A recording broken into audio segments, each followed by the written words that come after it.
Halo Hoki Lover, kembali lagi di Hoki Channel tentunya. Nah, kalau di video sebelumnya kita pernah membahas tentang prepare atau persiapan kita menjadi seorang aktor, apa-apa aja pokok pemikirannya yang harus kita dapatkan, semisal ada aksi fisik atau action, ada tubuh tentunya, lalu ada aksi intelektual, yaitu bagaimana kita memahami, mempelajari karakter seseorang untuk memerankannya lagi nanti. Lalu ada aksi spiritual, bagaimana kita menjiwai ya dari setelah kita dapatkan perannya, lalu kita pelajari bagaimana karakteristiknya. Yang kita ambil contoh kemarin itu seperti dokter, polisi dan apa. Lalu kita menjiwai seperti apa mereka, dan kali ini kita akan terus bahas tentang apa? Tentang hal serupa, cuma tingkatnya lebih tinggi lagi. Fase-fase seperti apa yang akan kita pelajari, akan kita jalani untuk menjadi seorang aktor yang baik. Nah, sebelumnya bumper dulu.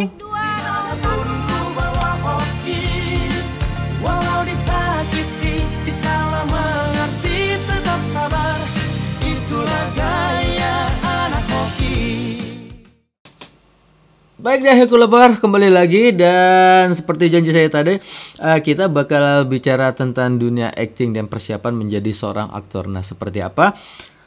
Hal pertama yang dalam episode kali ini yang harus kita pelajari adalah tujuan menjadi seorang artis atau aktor adalah memerankan sesuatu tokoh atau peran dalam konten yang artistik. Jadi ya, jika kita memerankan seorang dokter, kita memerankan seorang guru, bahkan kita memerankan seorang pengemis, itu harus dalam konten yang artistik. Nah, dalam hal ini kita harus banyak belajar dan banyak melatih diri kita untuk latihan fisik ya, dan latihan fisik dan juga latihan vokal tentunya. Karena apa? Punya gestur yang bagus, punya fisik yang bagus, punya penampilan yang baik, tapi kalau vokalnya nggak baik, kita susah juga gitu. Orang akan menyimak kita susah juga, artikulasinya nggak jelas, dia ngomong apaan juga nggak jelas. Misalnya udah ganteng nih, cakep kayak saya, tiba-tiba ngomongnya maaf maaf nih ya, bukan menyindir orang yang mungkin secara tipologi seperti itu. Misalnya dia mau bilang ke pasar, mahar, aku lagi mau ke pasar beli ikan asin. Aku mau ke pasar beli ikan asin. Nah, ini artikulasi yang seperti ini juga akan membuat orang, dia ngomong apaan sih gitu, atau terlalu cepat tanpa jeda ya, tanpa ritme. Aku mau ke pasar beli ikan asin. Nah, ini orang juga mungkin lawan mainnya, jangankan ini ya, penonton, lawan mainnya juga bingung.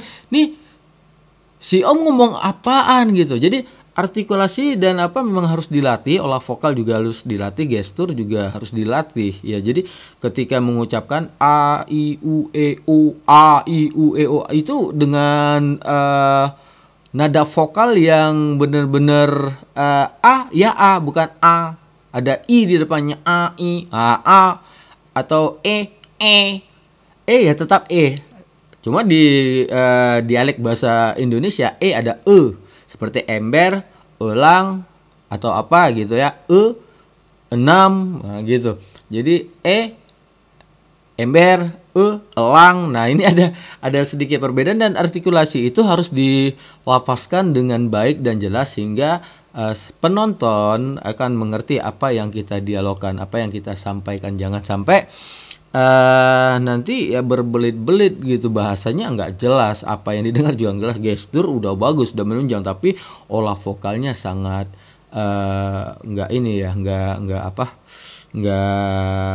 enak didengar gitu. Karena audio visual ya, namanya audio visual, audio ya suara, visual ya gambar, kita harus menampilkan sesuatu yang maksimal gitu. Nah, jadi ketika bicara yang namanya dunia acting adalah kita menyampaikan pesan lewat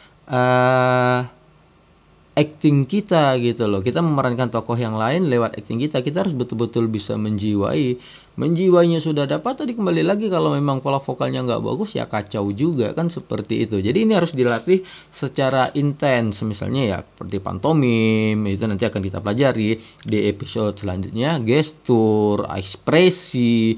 Ekspresi kan kadang-kadang kita pingin, oh dalam suasana sedih ekspresinya seperti apa, oh dalam suasana bahagia ekspresinya seperti apa. Lalu intonasi gitu ya. Bahkan di luar negeri sana ketika orang bilang what gitu ya, what aja ketika ingin mendapatkan satu dialek yang tepat, ekspresi yang tepat, mereka bisa retake itu sampai ratusan kali. Kalau nggak percaya silakan aja di googling ya, dicari. Mereka mulai what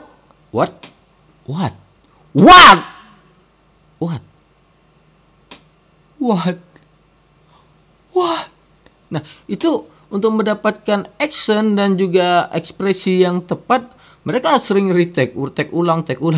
Nah, seperti itu. Jadi ketika bicara tentang olah vokal ya, itu ada metode untuk latihannya. Bahkan ketika mengucapkan bukan hanya huruf vokal aja, huruf konsonan juga harus dilatih. Misalnya Alkitab. Jadi antara P dengan B ini mana yang dipakai gitu. Alkitab itu pakai P, Alkitab pakai B. Ini mana yang benar? Nah, ini juga harus dilatih. Jadi oke, kita harus ya sering baca teks dengan apa hingga kita tahu gitu loh, tahu apa yang harus kita lakukan seperti itu. Misalnya nanti mungkin di episodenya kita akan latihan olah vokal yaitu membuat diafragma dari rongga suara kita akan memperdengarkan suara kita dengan jelas gitu loh, seperti a, i, u, e, o, a, i, u, e, o. Dalam latihan mungkin jelek-jelekan nggak jadi masalah, nanti kalau udah terbiasa itu akan terbentuk sendiri gitu loh. Jadi kalau ketika bilang O, ndak O gini lagi, udah O dengan yang manis. Tapi kita sudah mendapatkan membran dari suara kita yang olah vokalnya udah betul-betul mateng seperti itu. A, I, U, E, O. Makin tinggi lagi. A, I, U, E, O.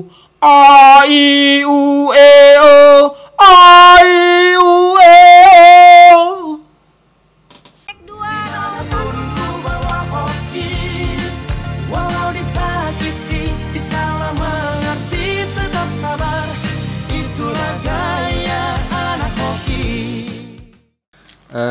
Kita masih tadi bicara tentang olah vokal gitu ya. Olah vokal itu sangat penting sekali selain olah gerak dan olah sukma. Sukma itu ya kita dengar olah raga, olah sukma, olah jiwa, olah rasa gitu.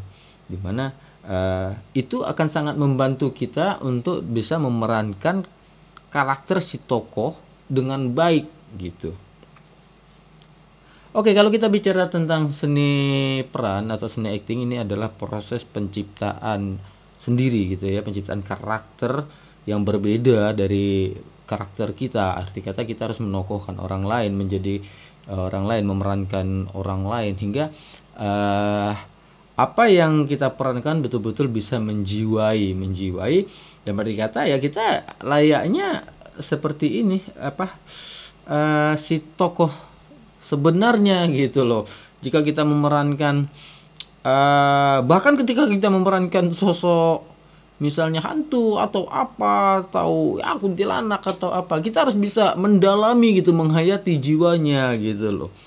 Jadi ekspresinya harus dapat seperti almarhumnya Suzana yang bisa memerankan Sunan Bolong walaupun tanpa berdialog, ketika ekspresinya bermain, matanya bermain, melotot. Nah, masih ingat kan adegan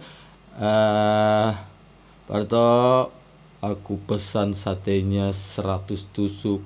Nah, itu aja udah membuat merinding gitu loh. Berarti dia mendapatkan gitu, dia menjiwai dan mendapatkan peran itu. Yang perlu kita pelajari juga adalah ekspresi.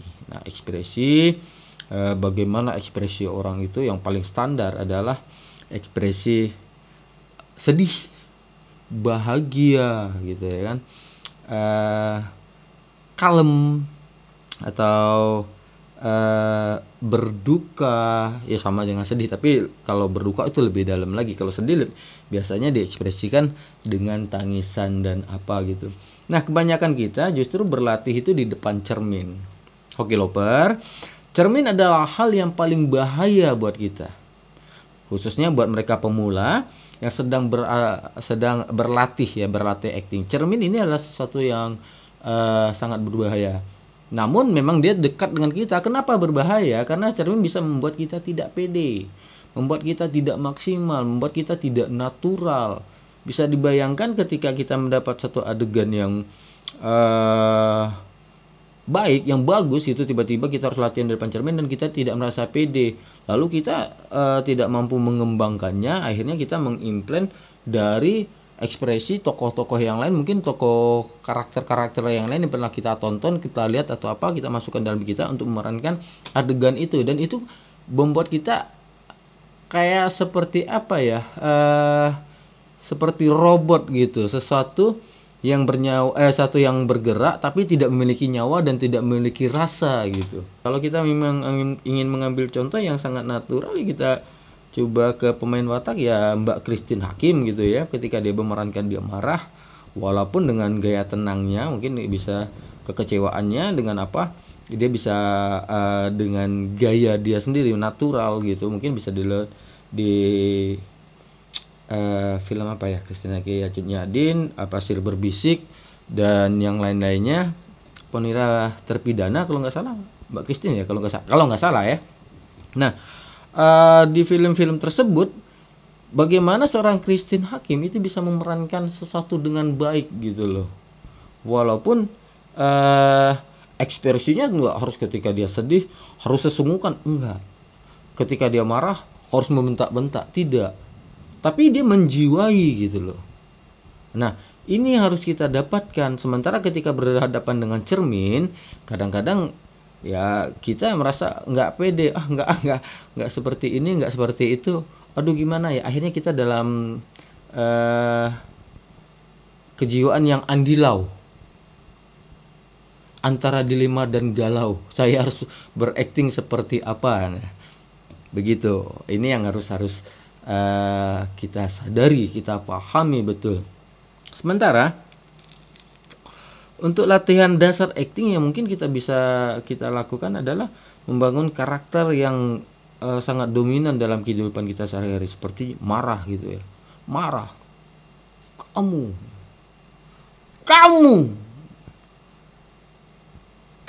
Nah, ada perbedaan antara kamu. Itu perbedaannya di dialog, tapi di ekspresinya itu akan menampakkan bagaimana wajah seseorang dan mimik seseorang yang sedang marah. Kalau dengan yang awal mungkin kamu sudah saya bilang, mungkin seperti itu.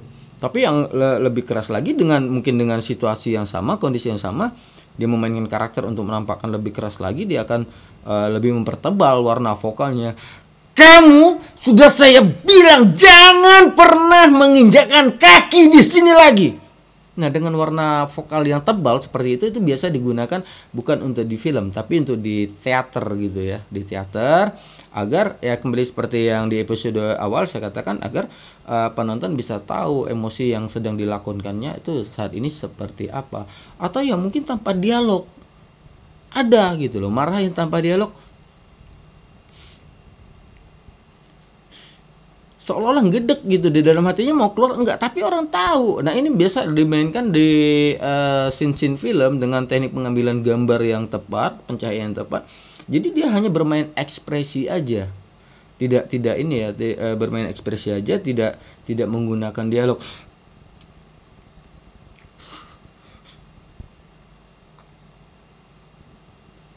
Begitu juga warna kebahagiaan atau ketika orang tertawa, ada yang tertawanya mungkin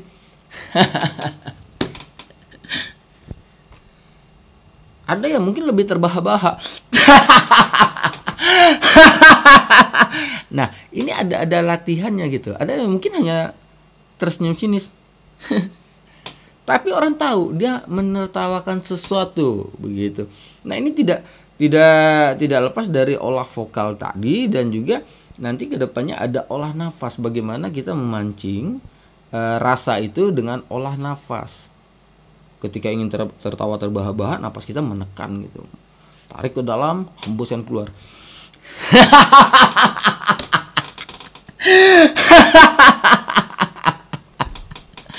Nah, ini permain napas semua, permain napas. Sama halnya dengan ketika menangis gitu loh. Ketika menangis, orang akan bermain dengan nafasnya. Orang menangis itu kadang-kadang sesungguhan, jadi napas itu akan turunannya tidak teratur. Nah, ini kita bisa menggunakan pola itu, ya. Mungkin lebih detailnya nanti akan kita bahas di video selanjutnya, tapi akan saya kasih gambaran seperti ini. Ketika orang ingin menangis, kita harus mendapatkan dulu gambaran kesedihan seperti apa. Mungkin kita, seperti saya bilang tadi di awal episode yang lalu, ada riset bagaimana kita mempelajari karakteristik, bagaimana kita mempelajari olah sukma, olah jiwa itu. Akhirnya kita tahu karakter si A harus berperan seperti apa, karena dia punya misalnya dokter, sikapnya seperti apa, cara berbicaranya seperti apa, cara menghadapi orang seperti apa. Nah, begitu juga ketika bermain dengan ekspresi dan emosi, kita harus tahu kejiwaan kita yang akan kita tampilkan seperti apa gitu. Misalnya ya menangis tadi, ya menangis. Ada di beberapa adegan ketika satu hari kita harus nih adegan bahagia, tapi tiba-tiba harus ada beberapa adegan kita menangis. Nah, gini akan sangat susah bagi kita kalau kita tidak mempunyai kekuatan dari acting itu sendiri dan tidak terlatih gitu. Kita akan bingung, memilih adegannya seperti apa, ekspresinya seperti apa, kejiwaannya seperti apa gitu. Menangis, ada yang menangis itu mungkin dengan suara vokal, ya ada vokalnya, ada dialognya, mungkin ada di situ. Ada menangis yang hanya menangis dalam hati.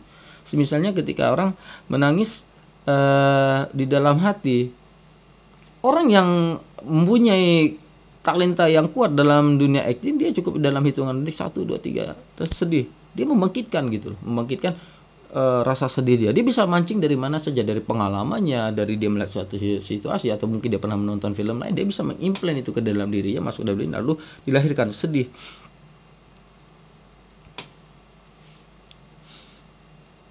Atau sedih yang punya vokal, misalnya dia dalam keadaan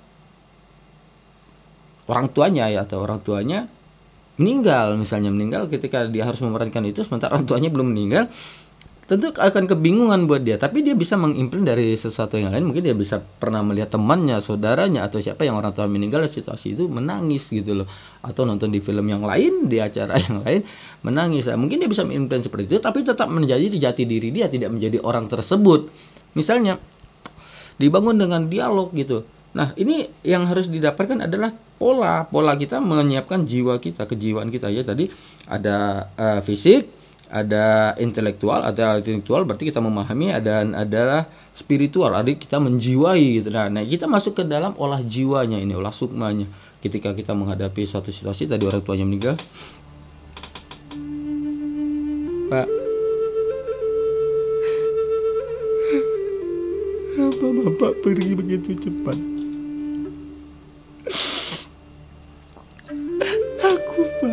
Aku belum bisa berbakti sama Bapak.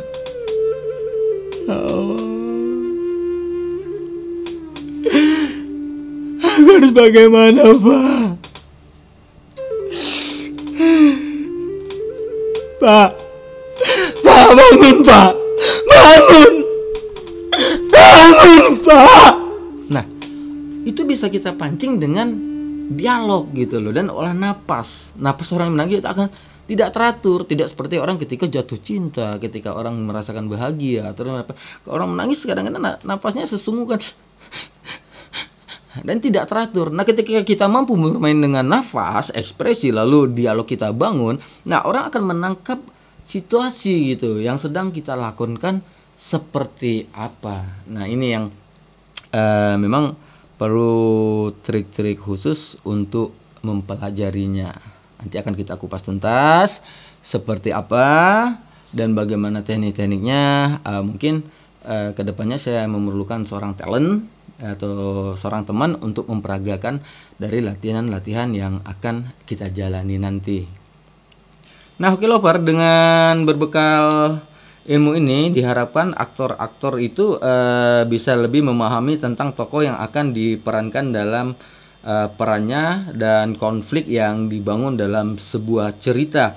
Seperti telah kita sebutkan di atas, bahwa metode acting ini merupakan sesuatu yang harus lahir natural gitu loh, bukan menjadi robot bergerak, robot bernyawa tapi tidak mempunyai ekspresi dan tidak mempunyai rasa. Ini yang harus sangat kita pahami. Walaupun kita memerankan atau menokohkan orang lain, tapi kita tidak menjadi orang lain. Akhirnya kita mampu membangkitkan alam bawah sadar kita, dan ketika kita membutuhkan kesadaran yang penuh, kita akan kembali menjadi diri kita. Tidak kita langsung memerankan karakter yang lain lalu kita hilang di dalamnya dan kita terjerumus, terjebak dalam karakter si tokoh yang kita perankan. Ini bukan hal yang mustahil dan ini pernah terjadi.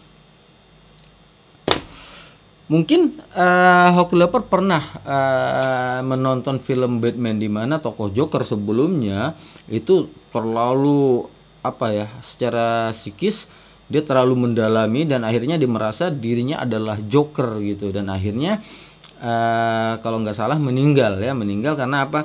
Dia melakukan sesuatu hal yang ada gitu ya dalam naskah, dilahirkan dalam bentuk nyata, tapi setelah syuting film gitu, setelah akhirnya dia membeset-beset wajahnya, dia melakukan sesuatu yang kayak psikopat begitu, akhirnya ya itu yang merenggut nyawa kita. Dan ini juga harus sangat-sangat betul-betul kita garis bawahi. Makanya ketika di awal tadi saya katakan kita harus mampu menjadi wadah yang kosong untuk tempat materi yang lain, dan nanti dikembalikan ke kosong lagi. Di awal episode saya mencontohkan dengan sebuah gelas bening, ketika ingin menampakkan karakter kopi, dituangin kopi.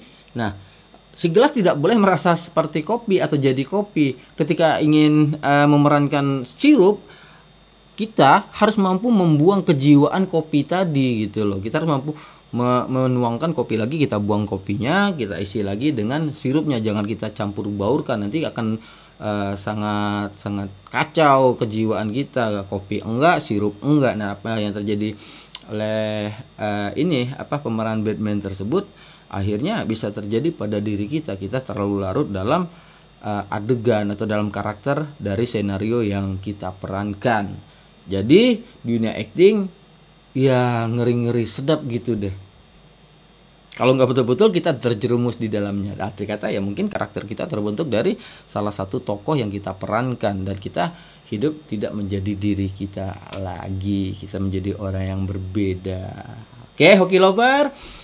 Kedepannya mudah-mudahan saya bisa menghadirkan talent untuk kita latihan bersama, yaitu olah sukma, olah jiwa, olah rasa, latihan vokal. Nanti juga ada latihan mungkin meditasi, lalu kontemplasi, dan apalagi yang berkaitan dengan teknik dunia peran atau dunia acting atau dunia perfilman khusus untuk pemula. Mungkin bagi yang sudah memahami atau ada trik-trik yang lain boleh komen di bawah ini, atau mungkin yang sudah senior, sudah punya pengalaman yang banyak di dunia acting untuk sharing, silakan aja komen di bawah sini. Saya Wisnu, Cayo.